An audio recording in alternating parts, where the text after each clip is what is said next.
Good morning to all of you. Yes, I pay my gratitude to God, to Sadhguru and saint of these societies. Shabari की भक्ति का वर्णन संतों के आशीर्वाद का प्रसाद ही है।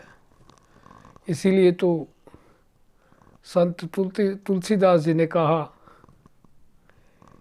कि सिया राम मैं सब जग जानी, करूं प्रणाम जोरी जुग पानी। किस प्रकार से शुरुआत होती है जब भगवान राम शबरी की कुटिया में पहुँचे और उन्होंने वर्णन किया नवदा भक्ति का। पहली भक्ति संतन कर संगा, दूसरी भक्ति कथा प्रसंगा, तीसरी भक्ति गुरु की सेवा, चौथी भक्ति गुरु का गुणगान, पांचवी भक्ति विश्वास और दृढ़ता, छठी भक्ति इंद्रियों का निग्रह और सातवीं भक्ति आती है समभाव। किस प्रकार से शबरी की अपने जीवन में समभाव पहले ही उपस्थित था, तो इस पर निगाह डालते हैं। किस प्रकार से शबरी समभाव में ही रहती थी। शबरी का नाम कोई जानता नहीं था, पर जब राम की नवदा भक्ति का वर्णन शबरी को करने पर आता है, और आज इसीलिए शबरी को सारा संसार जानता है। कैसे किस प्रकार से शबरी का व्यक्तित्व था, तो वाल्मीकि जी ने तो शबरी को सीधा ही कहा है। क्या था वो समभाव जो उसके जीवन वृतांत से हमें दृष्टांत मिलते हैं। क्या था वो समभाव? शादी की जब बात हुई, उनके पिताजी ने वर ढूंढकर शादी करनी चाहिए, तो एक कमरे में वन मानुषों को बंद कर रखा था। तो उसने पूछा कि इनको क्यों बंद कर रखा है? कहते इनको तेरी शादी में इनकी बलि देकर इनका प्रसाद दिया जाएगा। वो बात सुनकर शबरी का मन ऐसा व्याकुल हुआ, वो वहाँ से चली गई और वो जाकर एक आश्रम में पनाह लेने की कोशिश की।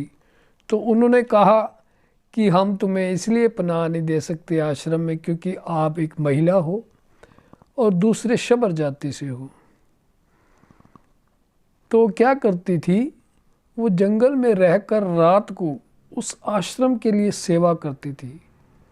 कभी तरकारी ले आनी, कभी लकड़ियाँ ले आनी, कभी कुछ सेवा, और सुबह होने से पहले पहले वो वहाँ से चली जाती थी। एक बार किसी संत ने उसको देख लिया और वो वहाँ की हेड जो थी मतंग गुरु, उनके पास ले गए। तो मतंग गुरु ने पूछा कि आप इस प्रकार की सेवा क्यों करती हो? तो उन्होंने कहा कि ये रीज़न है, ये कारण है।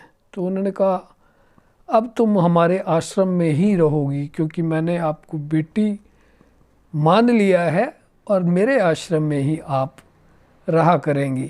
तो सेवा का अवसर भी प्रदान हो गया और उसकी भक्ति में आगे भी कुछ और दृढ़ता आ गई। और जब संत मतंग गुरु के जाने का टाइम आया, समय आया, तो शबरी ने हाथ जोड़कर उनसे प्रार्थना की कि मैं अब किसके आश्रय पर, किसके सहारे पर यहाँ रहूँगी।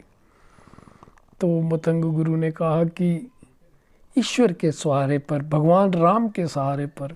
वो खुद तेरे को ढूंढते हुए यहाँ आएंगे। और उनको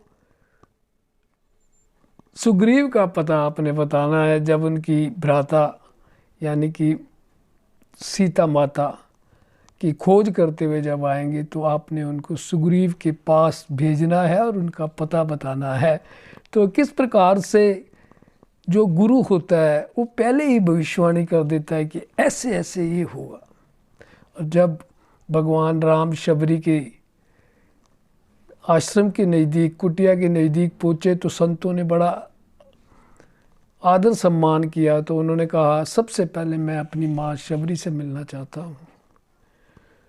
तो वो चले गए शबरी के पास। किस प्रकार से शबरी ने अपने बेर उनको खिलाए और इस बार का ध्यान रखा कि कोई भी कड़वा बेर उनके पास ना पहुँचाए। खुद चख कर फिर ईश्वर, फिर अपने राम, फिर अपने परमात्मा को अर्पित किए। तो ऐसे शबरी की कथा ऐसे आगे चलती है जी। और फिर जब भगवान राम ने शबरी को समभाव की भक्ति के बारे में बताया, सभी सामाजिक संकीर्णताओं को तोड़ते हुए, शबरी को परिवार का अंग मानते हुए वो जूठे बेर भी खाए और मानव समाज की पुनर्रचना की।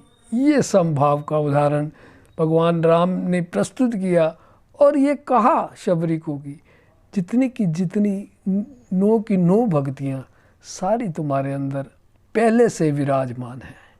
तो ये समभाव कैसा होता है, कैसा ईश्वर समझाते हैं, कैसा गुरु समझाते हैं, कैसा शिष्य समझ पाता है, ये समभाव की कल्पना आज के मनुष्य के लिए बहुत ज़रूरी है।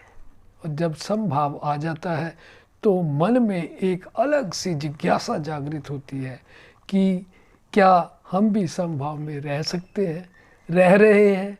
निश्चित रूप से हम रह सकते हैं। तो यही ईश्वर के चरणों में अरदास बनती है, सदगुरु के चरणों में अरदास बनती है कि हमें भी ऐसी भक्ति प्रदान हो। ये सब संतों का आशीर्वाद ही होता है कि हम इस ओर अग्रसर होने लग जाते हैं।